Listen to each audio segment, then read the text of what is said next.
안녕하세요. 지금 글로벌 경제가 정말 심상치 않습니다. 단순한 분쟁 수준을 넘어서요. 에너지, 인플레이션, 금리, 심지어는 세계 질서의 판 자체를 뒤흔드는 거대한 복합 위기 상황에 놓여 있거든요. 이 복잡한 위기의 한가운데 아주 흥미로운 미스터리가 하나 있습니다. 바로 4월 15일이면 전쟁이 끝날 것이다. 여기에 누가 거액을 베팅했다는 건데요. 이 수상한 돈의 흐름을 한번 쭉 따라가 보면 어쩌면 이 세계 경제를 움직이는 보이지 않는 힘의 정체를 알게 될지도 모릅니다. 자, 지금부터 한번 깊게 파헤쳐 보겠습니다. 우선 지금 우리 경제를 위협하는 네 가지 큰 그림자가 뭔지부터 짚어봐야겠죠. 바로 에너지 위기, 다시 불붙는 인플레이션, 이러지도 저러지도 못하는 금리 딜레마, 그리고 흔들리는 미국의 패권, 이 네 가지입니다. 첫 번째는 단연 에너지 문제입니다. 이란이 세계 원유가 드나드는 길목, 바로 호르무즈 해협을 꽉 쥐고 통제하기 시작했어요. 이것 때문에 지금 하루에 무려 1,000만 배럴의 원유 공급이 막혀버렸습니다. 이건 말 그대로 전 세계 에너지 시장의 대동맥을 누군가 꽉 쥐고 있는 거나 마찬가지인 상황이죠. 이렇게 기름값이 뛰면 단순히 우리 주유소 갈 때만 힘든 게 아니죠. 아시겠지만 원유는 플라스틱부터 비료까지 우리 산업의 거의 모든 곳에 쓰이는 핵심 원자재잖아요. 그러니까 이 비용이 오르면 결국 모든 물가가 다시 들썩이면서 우리 모두의 지갑을 위협하는 그런 전방위적인 인플레이션으로 돌아올 수밖에 없습니다. 세 번째는 중앙은행, 특히 미국 연준의 딜레마입니다. 물가를 잡으려면 당연히 금리를 올려야 하는데요. 근데 문제는 지난 2022년처럼 경제가 튼튼할 때랑은 지금 상황이 너무 다르다는 거죠. 지금처럼 경제 체력이 약해졌을 때 금리를 섣불리 올렸다간 그대로 심각한 경기 침체로 직행할 수가 있어요. 연준 입장에서는 정말 진퇴양난에 빠진 겁니다. 그리고 마지막 네 번째는 좀 더 거시적인 이야기인데요. 바로 미국 패권의 근간이었던 시스템, 그러니까 석유는 무조건 달러로만 거래하게 만들었던 이 페트로달러 체제가 뿌리부터 흔들리고 있다는 겁니다. 이건 단순한 경제 위기를 넘어서 세계 질서의 판이 바뀌고 있다는 신호일 수 있습니다. 자, 그럼 다시 그 미스테리한 베팅 이야기로 돌아와 볼까요?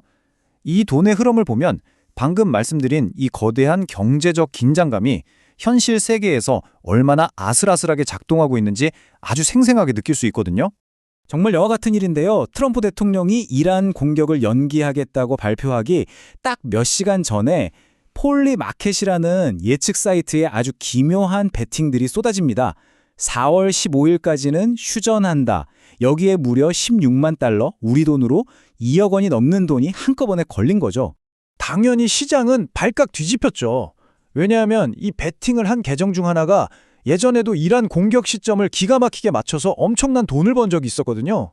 그러니까 이거 대통령 아들 배런 트럼프나 최측근이 내부 정보로 돈 버는 거 아니냐, 이런 소문이 파다하게 퍼졌습니다. 그런데 재밌는 건 이렇게 내부자로 의심되는 움직임이 있었는데도 시장 전체의 생각은 좀 다르다는 겁니다. 여기 보세요. 4월 15일에 전쟁이 끝날 거라고 믿는 사람은 26%뿐이에요. 오히려 절반이 넘는 52%는 이 분쟁이 5월 이후까지 더 길어질 거라고 보고 있다는 거죠. 그렇다면 도대체 왜 하필 4월 15일이라는 날짜가 이렇게 중요하게 떠오른 걸까요?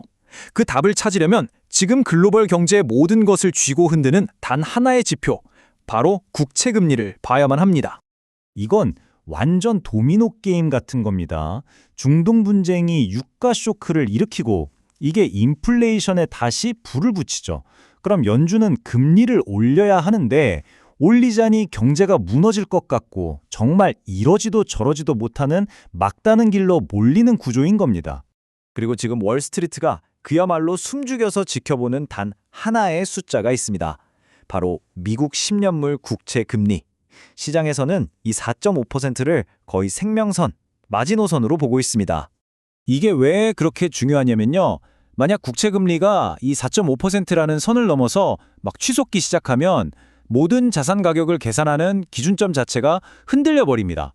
기업들의 빚, 우리 가계대출 이자가 감당 못할 수준으로 폭등하면서 금융 시스템 전체가 쇼크, 말 그대로 발작을 일으킬 수 있다는 거죠. 자, 드디어 4월 15일의 비밀이 풀립니다. 바로 이날이 미국의 세금 납부일, 즉 텍스 데이인 동시에 연준이 시중에 풀던 돈을 걷어들이기 시작하는 날과 정확히 겹칩니다. 만약 전쟁이 그때까지 계속된다?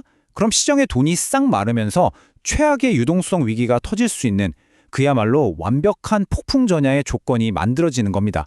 그럼 이제 마지막 네 번째 위험 요인으로 한번 넘어가 볼게요. 이 문제는 단기적인 금융 리스크를 넘어서 훨씬 더 장기적으로 전 세계 힘의 균형을 바꾸고 있는 문제입니다. 바로 미국의 패권이 흔들리고 있다는 거죠. 여기서 정말 심각한 변화가 일어나고 있습니다.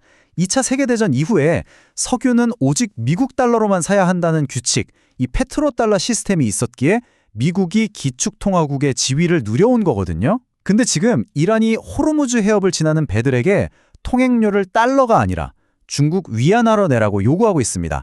이건 미국 패권의 심장을 정면으로 겨눈 거나 마찬가지죠. 결과가 어떻게 나타나고 있을까요?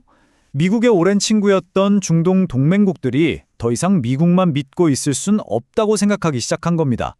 그래서 앙숙이던 이란과 갑자기 대화를 하기도 하고 파키스탄 같은 핵보유국과 손을 잡으면서 각자 살아남을 길을 찾고 있는 거죠. 자, 이렇게나 복잡하고 어려운 상황 속에서 그럼 우리는 도대체 뭘 어떻게 해야 할까요? 이 위기가 지나간 후를 대비하기 위한 투자 전략 한번 정리해 보겠습니다.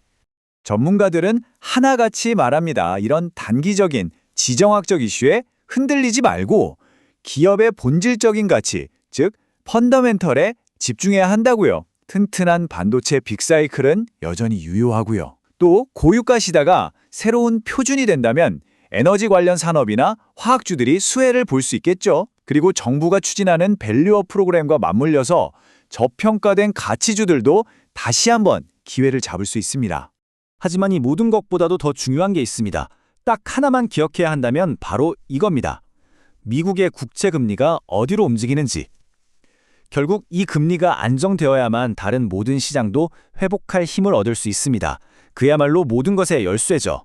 결국 지금 우리가 겪고 있는 이 극심한 불확실성은요, 전 세계 경제의 판이 근본적으로 바뀌고 있다는 걸 보여주는 신호입니다.